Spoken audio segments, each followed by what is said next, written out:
If you kill an innocent man, you just might get yourself a ticket to a football game. Isn't that a fun development for America? See, on Saturday, Daniel Penny was invited to be JD Vance's personal guest at the Army-Navy game. And JD Vance offering him that ticket doesn't say anything about Daniel Penny or anything. Accepting it and going and then doing photo ops with JD Vance and Trump, that potentially does. You sort of know what you're doing at that point. You know what role you are serving in the continued devolution of our society. You know why JD Vance wants a photo with you. You know symbolically what you have become. I'll just say that much. Here is what JD Vance had to say about it. Daniel's a good guy, and New York's mob district attorney tried to ruin his life for having a backbone. I'm grateful he accepted my invitation. I hope he's able to have fun and appreciate how much his fellow citizens admire his courage. Okay, so having a backbone, that's the only reason anybody's mad at him. It's because he has a backbone. Anything else would be an unfair interpretation of what happened. And also he has courage. Courage. Look, we're gonna get into a lot of this, a lot of what this represents, the racial aspects, how this, the role this plays symbolically in the rise of American fascism. I'll just say this. You could, in theory, be one of these people, these vigilante killers that the right lifts up, and you could have found yourself in a horrible situation where things escalate way out of control and a person ends up dying. I don't 100% believe the characterization I just made that you could just end up in that situation, but let's say you could just end up in that situation. You know what you could do after that? You could be happy that you're not going to prison and then put out a statement that, God, if only it could have gone a different way. I'm glad I'm not going to prison for the rest of my life, but my God, I will think until my final moments, if only something else could have happened, if I could have not been there, if they could have not been there, if I could have released a chokehold a little bit sooner, if somehow, by God, they could have lived. And unfortunately it didn't, and that's something that I'm just gonna have to think about for the rest of my life. I'm glad to be free, but I wish nobody had died. You could have a variety of their vigilante killers say that. They're not saying that. They're not saying that. The people lauding them aren't saying, I don't think it would have been fair to lock him up, but my God, I wish nobody needed to die. They're not saying that. They don't wish that nobody had died. They're very happy that the people who died died. Very powerful people think it's convenient to have you in a photo with them because you killed the right sort of people and got away with it. And that is where it becomes a thing. I'm not like super focused on Daniel Penny. I would be perfectly happy to never think about him again. And at some point, spoiler alert, Daniel Penny, they're going to replace you with another vigilante killer, and then you're not going to be famous anymore. So just be clear about that. But when you choose to be a part of that, rather than putting out a statement of common sense and decency, then theoretically, if people want to criticize you, I think they become free to do that. Francesca, there's a lot in this. Where would you like to start? I mean, the first reaction, it's amazing that one can still be surprised by what Trump and his cronies and JD Vance, who, the amount of glue that he must huff to get on Trump's level. Like, Trump is like legitimately melty brain fascism, and JD Vance is like laser focused, but like has to dumb himself down. So that's just fun.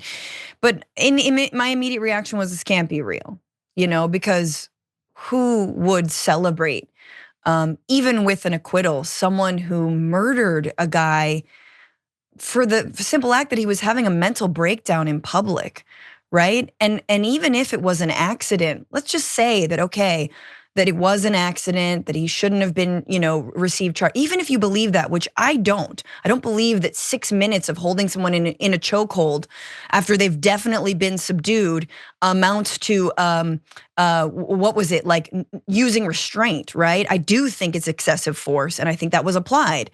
And he's not even a cop or anything.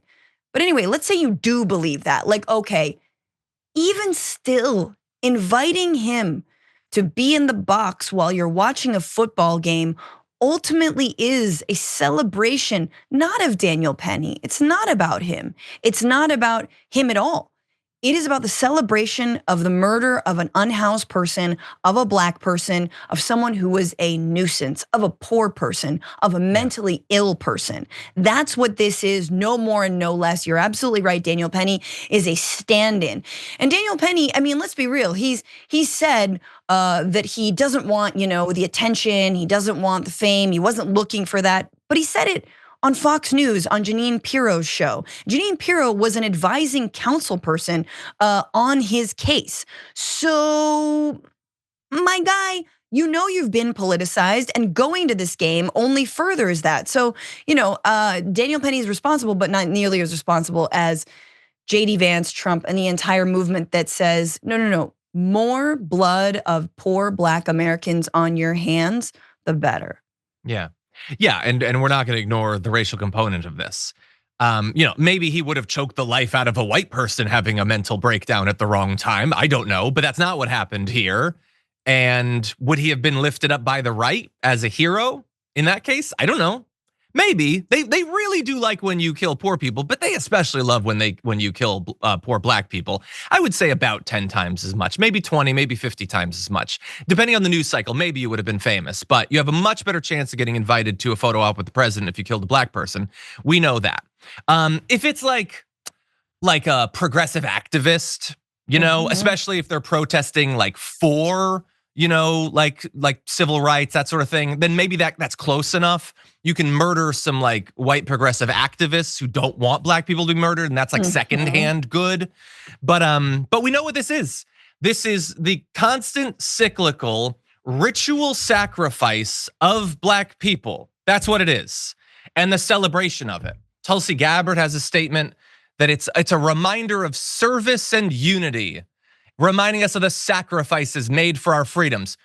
Who was sacrificed here? Because Daniel Penny's famous now. He's probably gonna end up being rich off of this. He's fine.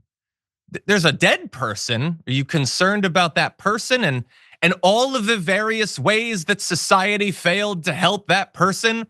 Again, it's taking a tragedy and pretending that it's the most awesome thing ever. And obviously from their ideological point of view, it is the most awesome thing. This is what needs to happen regularly, okay?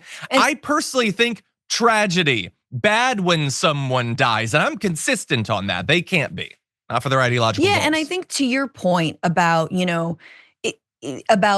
celebrating Kyle Rittenhouse, who you were referencing there, who did kill, 2 white activists who were out there. And also the guy who drove into a crowd and started shooting up. Yeah. Yes, multiple instances of violence and murder at Black Lives Matter demonstrators, going the other way, counter demonstrators, right? Peaceful demonstrators who were then aggressed upon by more vigilantes. And let's just call this what it is, right? We know this. We're the United States of America. We understand what white nationalists and white supremacists and Klansmen have always been bothered by. Number one, it's black people. Black people, liberation, their freedom, the end of slavery. Let's go there, yeah.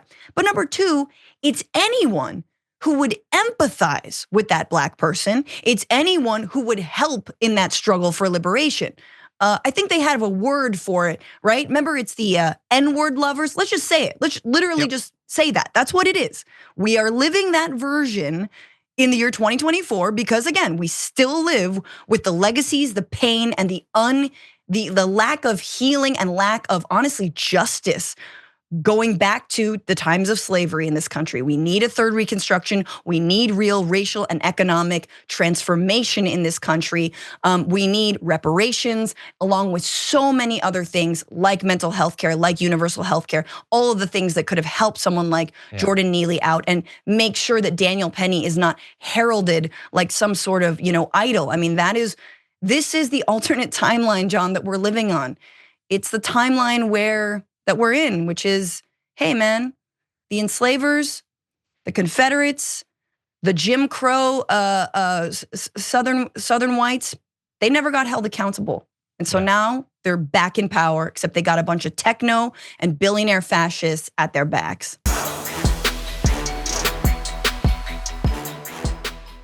Members make a difference here at TYT. You help make the show happen, and we see you in the chat with your loyalty badge. Click the join button to become a member today.